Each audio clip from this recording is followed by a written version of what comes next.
I want to make an obsidian fortress. And what I mean by that is I want my fortress to be made out of pure obsidian, which is going to require two things: a water source and a lava source. So, as far as this world's concerned, I think there's only one volcano. Everyone here has probably seen Lord of the Rings or read the Tolkien novels, and a volcano or a room next to Barad-dûr. You have this obsidian tower right next to a volcano. I mean, let's remake Barad-dûr. Oh, thanks for streaming at a normal time of day. Yes. Every time I've streamed this game before, I've streamed at like 3 in the morning or something weird like that. So, if I wanted to like role play this, I would I would go in and make the goblins playable, because then you could do a goblin civilization and play here as goblins. That would be more thematic, but I also like the idea that maybe we could be like dark dwarves who are, tilted toward the forces of evil. So the only people near us are humans, as far as I can tell. Yeah, at the volcano. Here's the thing: if we're playing dark dwarves, we got to enslave the humans. I mean, it's just natural. Just what dwarf could resist that? We're gonna be evil dwarves who are gonna conquer this western part. Yeah, the goblins are so far away. It's just the humans. This area is ripe for conquest. Okay, so the volcano's name is the Autonomous Fountains. Next up, we have another Moses. We have two Moseses, okay? There's a joke about two Moseses somewhere. I'm trying to think what it is. No, I'm sorry. I was thinking of the three Jesuses at the insane asylum. Never mind. So I always like the idea that my fort is like teetering on a knife's edge. One bad thing and the fort collapses. Dig deep and be greedy. Also, we want to like take over the humans, right? We're going to be dwarves, and we're going to make the humans our thralls. Let's make the symbol of our group a hammer. Cats? I don't know. Do dark dwarves like cats? What's a good animal for a dark dwarf? Like, I don't know. Doggies seem too nice. Cats at least can be capricious. Elephants. Oh. Guys. War elephants.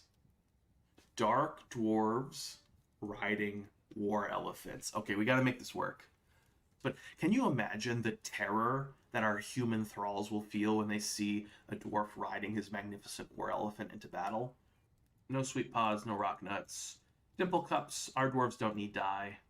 They're not gonna dye their clothes. They're gonna dye their clothes with the blood of their enemies. Because who the hell wants a light tower? The Dark Tower. Umo Murdem. You can't name yourself the Dwarves? Really? Our group symbol will be... There we go. It's an image of a warhammer, a dwarf, and a human.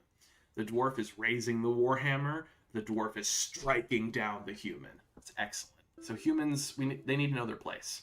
This is like a PG-13 stream, okay? I like torturing. Burning, being shot, mutilated, flayed. With stout labor comes sustenance. Oh, are we like on the side of the mountain? We're gonna clear cut this though. Remember like when Saruman cuts down all the trees in Two Towers? We're gonna do that. We're just gonna clear cut this place.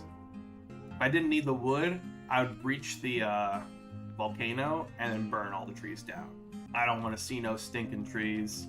If any elves show up, we're gonna murder them and steal their stuff. All right. Oh, we got like a little tower here almost. Look at this. Look at this feature here. Could you imagine our tower being built on this like natural hill?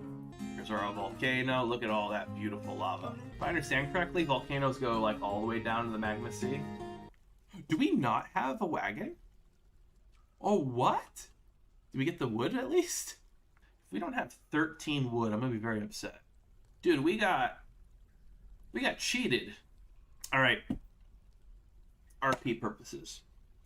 The humans stole our wagon, and now we're out for revenge. It's a shame that tin is so hard to find, at least in the games I've had. Here's the thing. It's so easy usually to skip from copper to iron and not hit bronze, because it's hard to make bronze. But bronze, like in human history, was such an important alloy to make. that, like, for example, when you're reading like the Iliad, you know, the Greek soldiers are armored in this like these beautiful bronze weapons because that was like the technology of the time.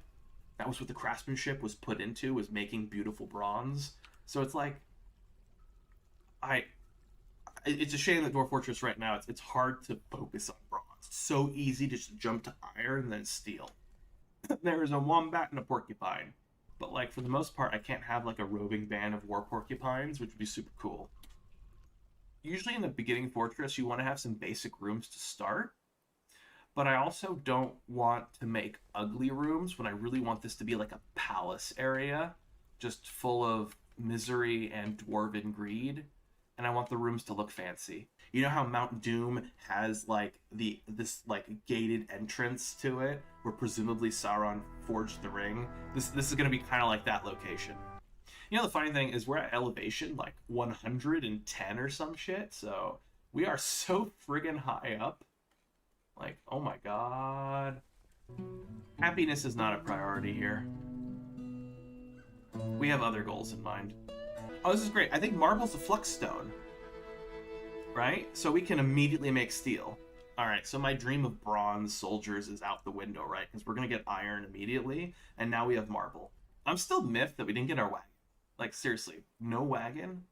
What's up with that?